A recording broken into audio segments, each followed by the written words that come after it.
तब ये सारा काम होता। आप है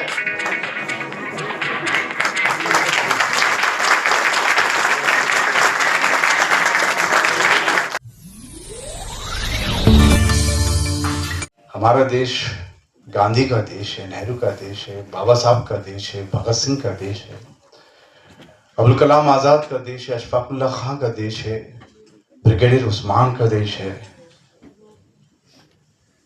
वो देश जो इन महापुरुषों की बात करता है, खान अब्दुल गफ्फार खान की बात करता है, वो देश किसको फॉलो कर रहा है?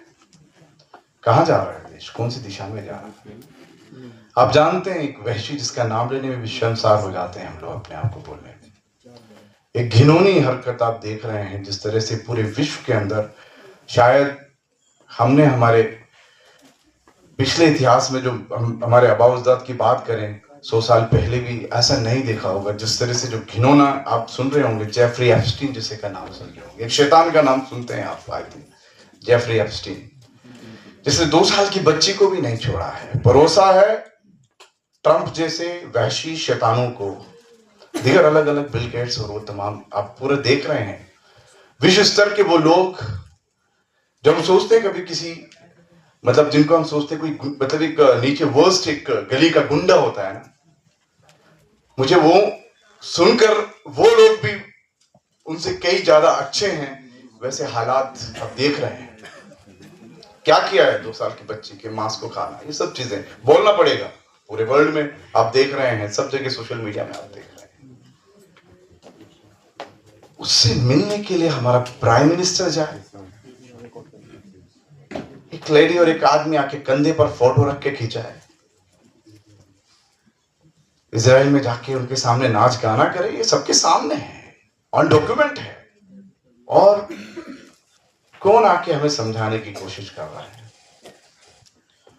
मोहन भागवत का बयान सुना होगा। मोहन भागवत जी अभी क्या क्या मतलब जो है देश में हिंदुत्व के बारे में या हिंदू राष्ट्र के बारे में किस तरह से बात कर रहे हैं, वो समझाने की क्या कोशिश कर रहे हैं हिंदू मुस्लिम का मसले को।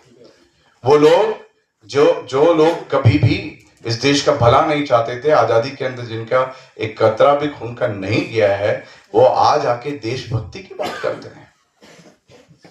यूएस ट्रेड के बारे में, ट्रेड डील के बारे में, जो कभी हमारे देश में महात्मा गांधी जी से, बापू से हमारा स्वराष्ट्र की, हमारी जो स्वराज की बात चली है, हमारे अपने खादी, हमारे अपने कपड़े, अपने रोजगार, अपने इक्विपमेंट्स बनाने की बात चली, वो आज कहां गया है? वो पूरा निकल गया है। और उनका सपोर्ट करने के लिए एक संगठन, और वो संगठन पुष्पनाही कर रहा है कि जाओ जो मर्जी पड़े आप करो।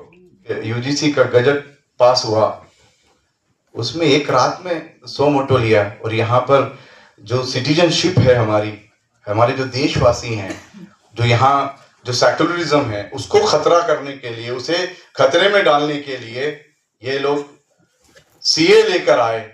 हम उम्मीद करते थे कि उस पर भी इसी तरह से 100 मोटो लिया जाता जिस तरह से इस पे लिया है। लेकिन यूजीसी में सुमोटो की हम लोग एक अलग बात करते हैं कि यूजीसी में गवर्नमेंट की गाइडलाइन से जो बनाया गया था, वो तमाम एससी, एसटी, ओबीसी के राइट्स के बारे में था। इसमें जिसमें लेना चाहिए था, मैं यहां पर बहुत आजिजी के साथ मैसेज पहुंचाना चाहता हूं हमारे जिम्मेदारान को। देश को बचाने की जरूरत है कि जो सुप्रीम कोर्ट में बैठे हुए हमारे जजेस हैं, जिनसे बहुत पुरुम्मीद है, आज भी पुरुम्मीद है कि वो अच्छे फैसले करें। जम्मू में मेडिकल कॉलेज बंद कर दिया जाता है कि यहां पर तो मुस्लिम्स पढ़कर डॉक्टर्स बनेंगे,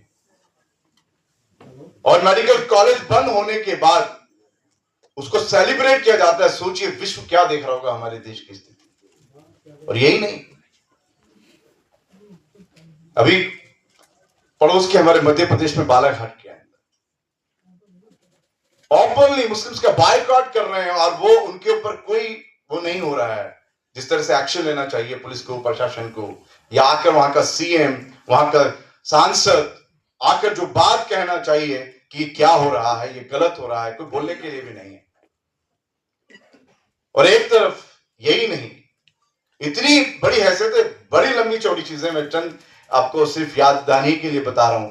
हेमंत बिस्वा चीफ मिनिस्टर है आसाम, खुलेआम ये कह रहे हैं रिक्शा वाले को, देखिए उनकी औकात क्या है। ये लोग आपको आपका सेवा करेंगे, ये लोग देश को चलाएंगे, हमारे प्रदेश को चलाएंगे, ये लोग लोगों के बारे में, उनके फंडामेंटल राइट्स के बारे में सोचेंगे या बेसिक नीड्स के बारे में सोचेंगे। जो ये कह रहा हो कि अगर एक रिक्शा वाला 5 रुपए मांगे तो 4 रुपए दो, परेशान करो उसे, और बाहर घूम रहा है बजाय जेल में जाने के लिए, बजाय जेल में जाने के बाहर घूमा हुआ, हमारे हमारे हमारे पैसों से, हमारे टैक्स से गवर्नमेंट चलती है, मिनिस्ट्री चलती है, हमारे टैक्स से ब्यूरोक्रेसी चलती है, हमारे टैक्स से तमाम जो है अपॉइंटमेंट्स होते हैं, उनकी नौकरियों के पैसे हमारे टैक्स से चलते हैं, हम सबके टैक्स से चलते हैं। सर, खौफ से आजादी की बात होती है आपके मंच से, खौफ से आजादी की बात होती है, जिस तरह से पूरे भारतवर्ष में मुसलमानों के बीच में खास करके खौफ पैदा हो रहा है और यूथ चाहता है कि आप जैसे लोग उठकर बात करें, और आप वो बात नहीं कर पा रहे जो संदेश जाना चाहिए। मेरा ख्याल है कि संदेश ईडी तक पहुंच गया, एनआईए तक पहुंच गया, गवर्नमेंट के होम मिनिस्ट्री तक पहुंच गया, मोदी जी और अमित शाह जी तक पहुंच गया कि वो लोग एसडीपीआई की बात कर रहे हैं, एसडीपीआई के बारे में मुखालिफ बात कर रहे हैं। क्यों कर रहे हैं?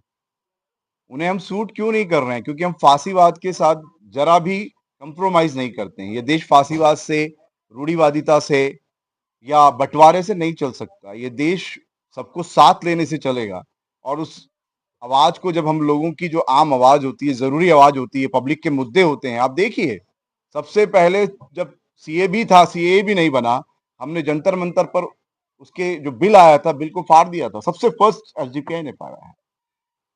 आप कोई भी आप मुद्दा देखिए, इवन की मुस्लिम्स के पर जो ये वक्फ बोर्ड को लेकर लोग सोचते हैं कि वो सिर्फ मुस्लिम का है, वक्फ बोर्ड पर सबसे पहली आवाज एसडीपीआई की रही। यूजीसी पे क्या कहना है? यूजीसी पे सबसे पहले हम लोगों ने बताया। यूजीसी जो वो लोग क्यों गाइडलाइन दे रहे हैं कि ताकि जो इस तरीके से जो पढ़ने वाले जो वंचित समाज के लोग हैं, ये सोचते हैं कि हमें बोलने का मौका नहीं दिया जा रहा है, रोहित वेमुला जैसे किससे फिर ना हो।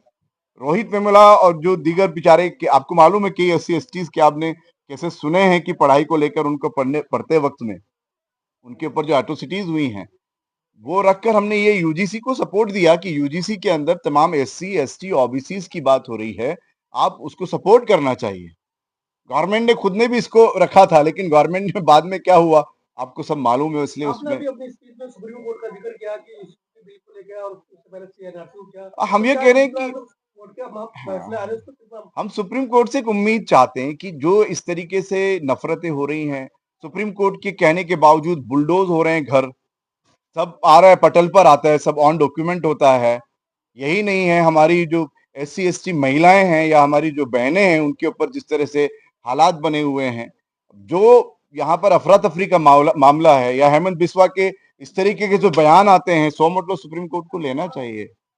हम ये कहना चाहते हैं, गवर्नमेंट की वजह से ही फांसीवाद यहाँ तक पहुंचा है। बीजेपी को यहाँ तक पहुंचाने में, उसके पीछे हिस्ट्री में बात करेंगे तो आप देखिए कौन है। इसलिए हम आवाम से ही कह रहे हैं कि आप हमें आजमाइए, हम आपके लिए जेल में भी जा रहे हैं, हम आपके लिए लाठी भी खा रहे हैं और आगे भी खाने को तैयार हैं। और ये कारवान जो समझ रहा है, आप देख रहे हैं, आज हजारों लाखों में नहीं है, करोड़ों में पूरे भारतवर्ष के अंदर जुड़ रहा है। समय लगेगा। हम ये कहते हैं कि हम ये अब तक हमारी जो लड़ाई थी, जो एहतजाजी पॉलिटिक्स हमने की है, एजिटेटिव पॉलिटिक्स की है, ये सोचकर की है कि कोई भी पॉलिटिकल पार्टी अगर वो हक अदा कर रही तो एक ब्रिज का काम करती। वो ब्रिज क्या होता है? जो वंचित लोग हैं उनके हुकूक दिलाने के लिए बगैर पार्लियामेंट और असेंबली में जाए बगैर भी आपके लिए लाठी और जेल जाने को तैयार हुई है और आपके हक हुकूक को दिलाने के लिए बात करती है। तो हम आवाम से कहते हैं कि अब लाठियां आपने खिला दी हैं, अब आपके लिए सत्ता में हमें बिठाइए, आप आजमाइए। और यही हम लोग आपके जरिए से मैसेज पहुंचाना चाहते हैं। आने वाले जो 5 जगहों पर इलेक्शंस हैं, उसमें भी हमारी पूरी तैयारियां हैं, उन इलेक्शंस के अंदर हमारा पार्टिसिपेशन हो और आपके लिए काम करें। क्योंकि ये पार्टी जो है, तमाम दूसरी पार्टीज क्या है जिनको आप पहुंचा रहे हैं, वो किसी न किसी खानदान की, किसी न किसी इंडस्ट्री की है। ये पार्टी प्योरली भारतीयों की है, हमारे जो आम शहरी हैं देश के, उनकी है।